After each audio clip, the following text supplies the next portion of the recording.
Welcome to Coping with Life, the show where we take a look into 3 unique stories on how people just like you and I cope with their mental health struggles through a creative outlet.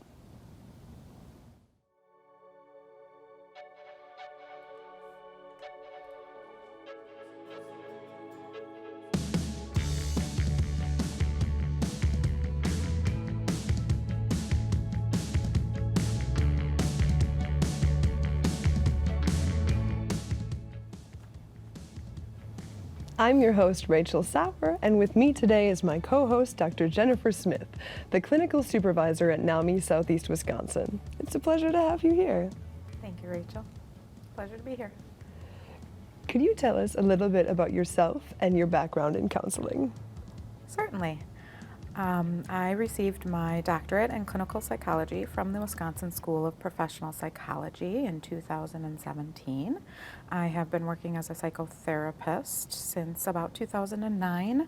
I've worked with individuals with substance use disorders for a really long time when I first started doing treatment. And now I'm working in a clinic where I see more individuals with mental health diagnoses, depression, anxiety, PTSD, bipolar disorder, those kind of diagnoses. Well, it's great to have you here. We will be talking more in a bit, but first let's follow along as singer-songwriter and Iraqi veteran Jesse Freeward shares his story on how he copes with his mental health struggles through the art of music. To cope, I really rely on my music most heavily. There are other things, but music is a way for me just to express myself sometimes when there isn't words. Just to kind of play and kind of get the mindfulness of putting yourself into something else, you know. I'd say what got me into music as a creative outlet was both a means of self-expression and also just a way to cope with some of the issues I was dealing with. I would say music helps me most by just maybe like getting outside of my head. You know, you can kind of just get lost in your thoughts sometimes, and just music kind of is a way just to kind of take myself out of that and put it into something else, something expressive. I'd say I feel when I'm playing music or playing guitar, it's really hard to say. I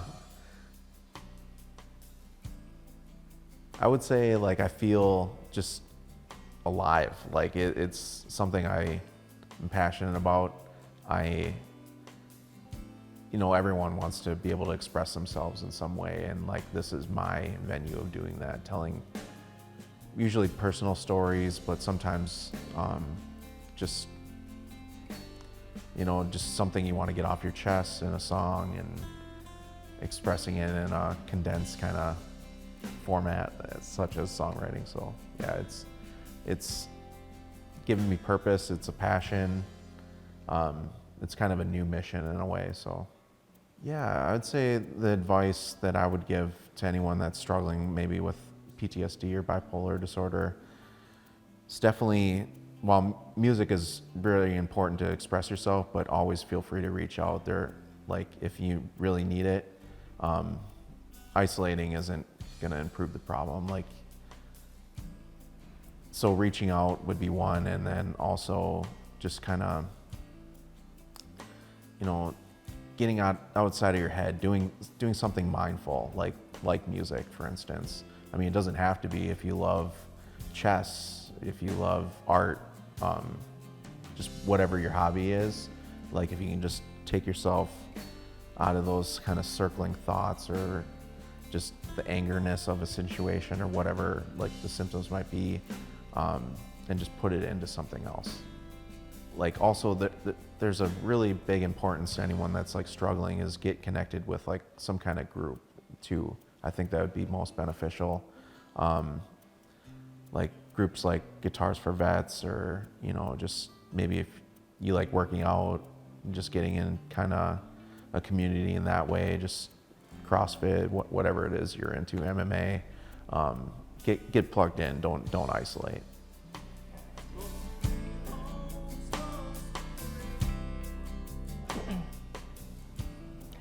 Thank you, Jesse, for showing us the power of music therapy. Music can be an amazing escape or just a way to share your feelings through a different form. Now, Dr. Smith, can you give us a medical definition of what PTSD and bipolar diagnoses are? Certainly, Rachel. PTSD, or post-traumatic stress disorder, can be a set of symptoms that result from experiencing a trauma. And right now we define a trauma as death or threatened death, actual or threatened physical assault, actual or threatened sexual assault. And when we talk about witnessing or experiencing this, it's actually experiencing it, having it happen to you, witnessing it, learning about it happening to somebody else or being threatened to somebody else, like a loved one or a close friend, or hearing about these situations as like a first responder does, so even therapists.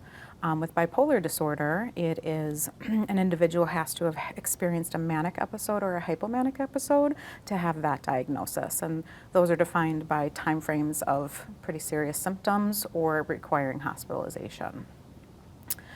For both those diagnoses, reaching out to supports, reaching out to professionals is often the most helpful in treating those diagnoses, not isolating, not being alone, as Jessie mentioned, getting connected with support groups and finding support for each other.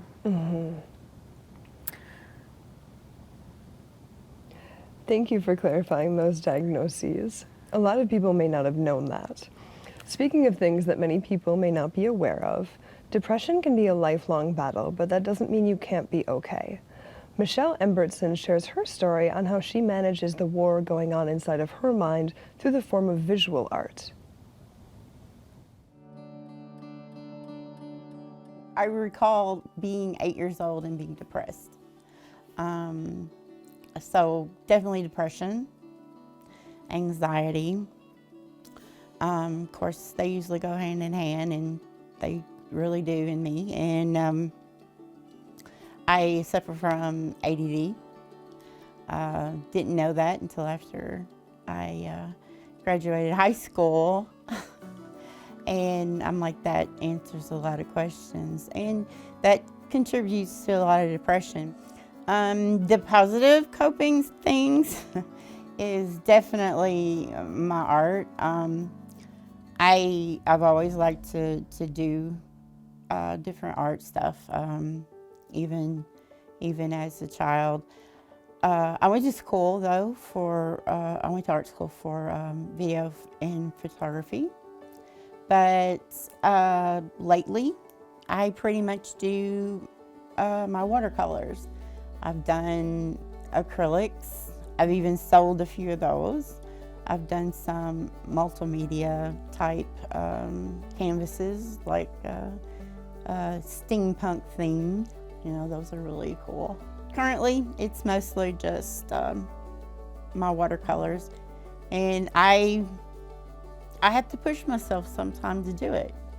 And that's one reason I like to keep some of my supplies right out in front of me, because if I see it, then I'm like, you know, you should go over there and you should start painting. You'll feel better.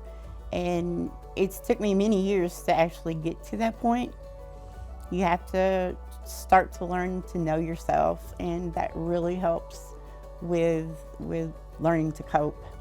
And it's very much a relief once you do, because you can help yourself. A lot of times, especially when you're younger and stuff, I know for me, I just would self-medicate or things that wouldn't be positive. But my artwork is definitely positive. Of course, as an artist, it's hard to like your own stuff, but occasionally I do. So that makes me feel really good. You know, it's just how my mind works. I have that artist sort of mind, and I see it in my head, and I try to put it out on paper. It does not often come out the way I see it in my head, but who cares? It's the process. It's not the product. So, and that took me a little bit to learn. But, you know, learning yourself, how you deal with things, how how you don't deal with things. It's a lot of self-talk, and that's what I do. I do a lot of self-talk as I'm doing my painting and all my artwork, to let myself know that you're okay. This depression or this anxiety is not going to be here forever. You will come out of the slump that you're in. It's been many years for me to realize that I can tell myself that and believe it. And because at the point when you're very, very low, you don't see anything to cope with that will help you cope.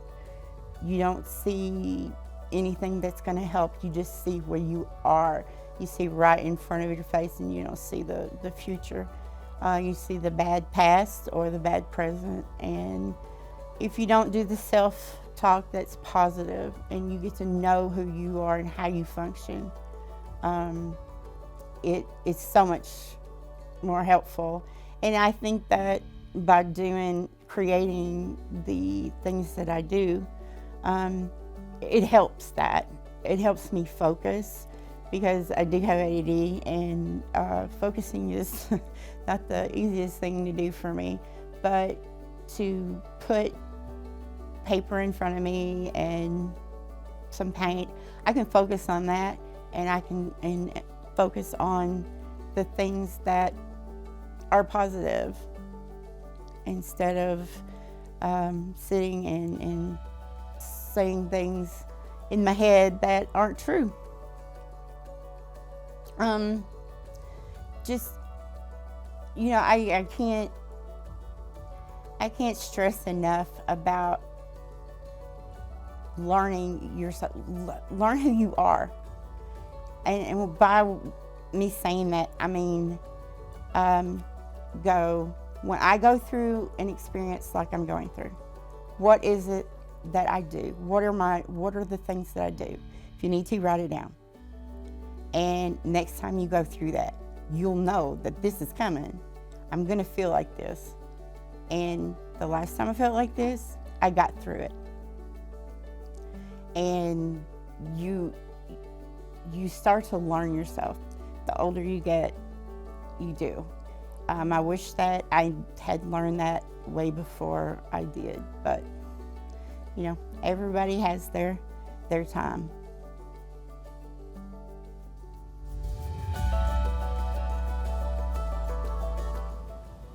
It's great to see the unique ways in which Michelle learned to cope with her diagnosis in lieu of self-medicating. Dr. Smith, would you be able to describe to us why visual art could be a beneficial coping method? Certainly, Rachel. Visual art, it's kind of like journaling. It's using a different style to put your feelings on paper. Kind of like Jesse in the first video, music, the same thing. Mm-hmm. He wrote lyrics or poems and put it to music. Michelle is taking pictures and documenting feelings through colors and pictures. And so I look at those kind of coping skills, music and drawing and visual arts, as being grounding skills or journaling opportunities. Grounding skills are those that keep us in the moment, keep us in the present moment, focused on what's happening right in front of us instead of thinking about the past or worrying about the future. Just kind of focusing on what we have control of right in front of ourselves. Michelle also mentioned, hobbies, how important hobbies can be as coping skills to us, have us feel like we have some purpose or value in our life, something for us to focus on, something we can learn from, grow from, be proud of, and also something that can challenge us to look at ourselves from different perspectives and see our growth along the way.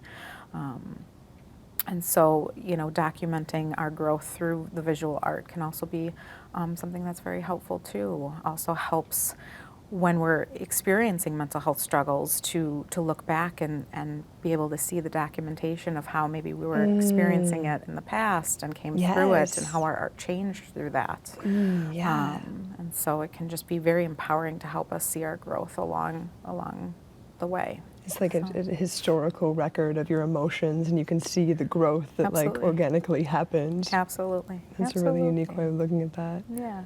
And she also talked about how she saw herself grow and change through her process. So Yeah. Yeah. It may be hard to find something you're passionate about, but there is something for everyone when it comes to a hobby. Gabriel Arrett tells us how he has found his passion and how he uses it to help others.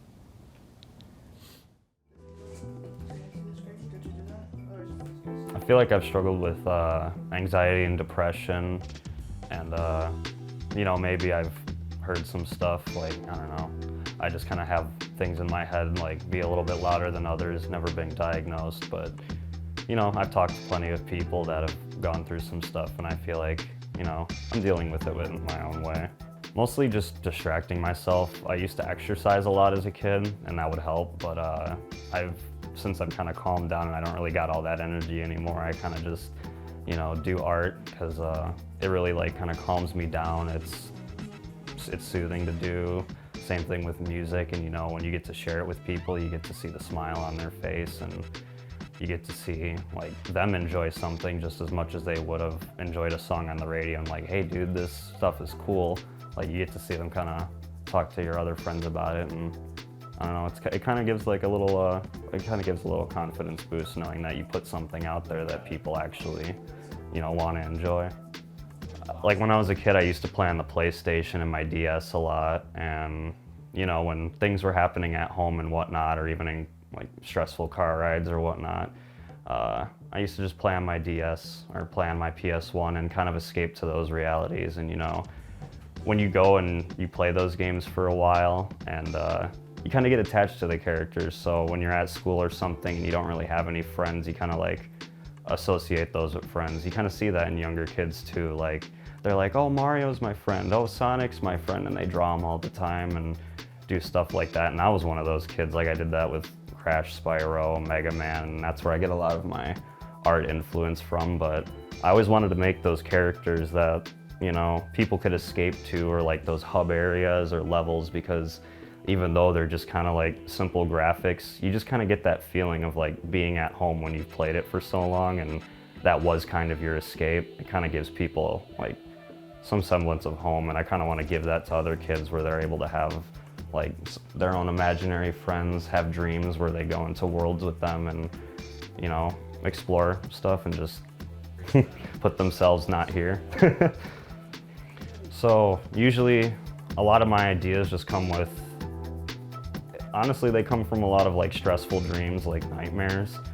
I have my nightmares, usually they get pretty bad with sometimes family members, loved ones are included, but then I try to take that environment that I'm put in, because I don't just have like a nightmare like, oh, somebody's chasing me down the street. No, I have a nightmare like all of my family members are put in like hydraulic press tubes, and there's a timer going off before they die, and there's these weird blue metal like things, or there's ceiling lights that are like really bright, and there's emergency lights, or there'll be like this weird demon amalgamation creature that's chasing me down like space corridors, or like some like that fourth dimensional like AI art that you see. Like that's why I'm so interested in it, because a lot of that stuff is like the weird dreams I have, and those are kind of like, it's kind of like a melancholy escape, because while I'm going through it, it's a nightmare.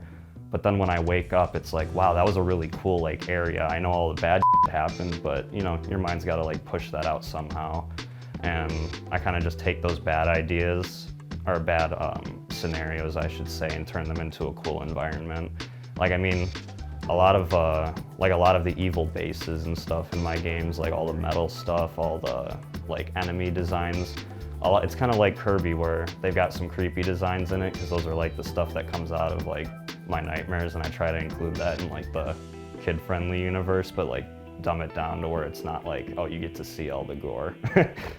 Just kind of, you know, putting stuff in there with, and working with, trying to make the nightmares not hurt as bad, and also to bring something positive out of it, instead of just kind of like sitting on that nightmare and being like, damn, if that happened in real life, that would be horrible. Like, yeah, it would. But then when I get my mind past that and I wake up, I'm like, it was just a dream, and I can make something cool out of it. You got to take the best out of the worst. Well, the one thing is definitely if you don't have a hobby, get one. Like, it definitely helps a lot, you know. With drawing, I watched this seminar and I watch a lot of podcasts and stuff.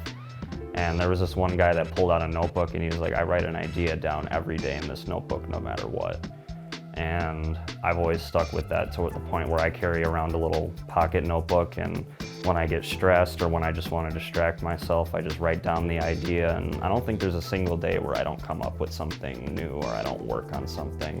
Just having that, like, you know, that hobby booklet of either ideas of stuff that you can do when you get home, or just what stuff you want to get down, or just like I don't know, just like any creative stuff you want to get off your head. It really helps, like writing stuff down. Kind of like when you go, like when you're taking notes for a class, or when you're about to go to sleep and you write down what you want to dream about, or you write down your actual like flashcard notes. Writing it down helps to, like, you know, kind of like keep yourself in the memory of that and keep that in the back of your head and keep your mind on it. Actually, for some reason, that physical motion does a lot.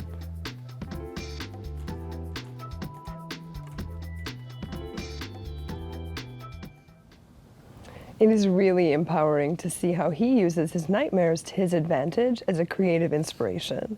Now, Dr. Smith, why would this form of coping be beneficial?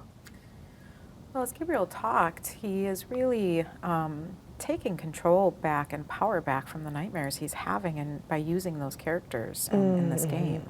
You know, it's really having those experiences in his nightmare to not be as strong and help him kind of work through them not being real experiences. You know, he also talked about how making these video games is, you know, can give back to other individuals, and that can show how, you know, this kind of media can help you cope, and just kind of passing that along to other people. And so and as I mentioned before, it's another type of journaling, right? He's journaling his experience through his nightmares and taking that control back, that power back, but also he can also influence his dreams, his nightmares through that experience as well. And so that can be a very beneficial coping skill for something like anxiety or depression. As can other coping skills like relaxation coping skills, which a lot of individuals who are in who do that kind of video game production find that a very relaxing kind of experience for them, as they, you know, are in touch with the characters that they're making and the graphics that they're using. Again, we bring in some grounding skills in that it helps them focusing on different senses and being present in that moment versus thinking about whatever their brain is making them think about. You know, Gabriel also mentioned recognizing his coping skills stopped working when he was younger, and so also recognizing that we have to sometimes adapt our coping skills so that they can help us where we are, they can meet our needs now, and there's nothing wrong with that. And one coping skill could work today, and tomorrow we might need it to be slightly different to have the same effect, and recognizing that that's okay. We just have to keep figuring out what coping skills work best for us. Yeah, absolutely. Overall, you never know what someone is going through and how much a single act of kindness could really help someone. When we help others, we also help ourselves. Our show is now coming to an end, but before we go, Dr. Smith, do you have any final advice for anyone currently struggling with mental health? Absolutely. Reach out for help. There's a lot of resources out there. NAMI offers a lot of support groups. There's a lot of therapists out there. You know, you don't have to be in this alone. Just figure out what tools you need in your toolbox to cope with what's ever going on with you. Thank you, Dr. Smith, for joining us today. We saw a glimpse into 3 unique stories about how people just like you and I cope with their mental health diagnoses through creativity. Talking about mental health needs to be normalized because opening up about one's feelings is the first step towards bettering oneself. We're all in this game of life together.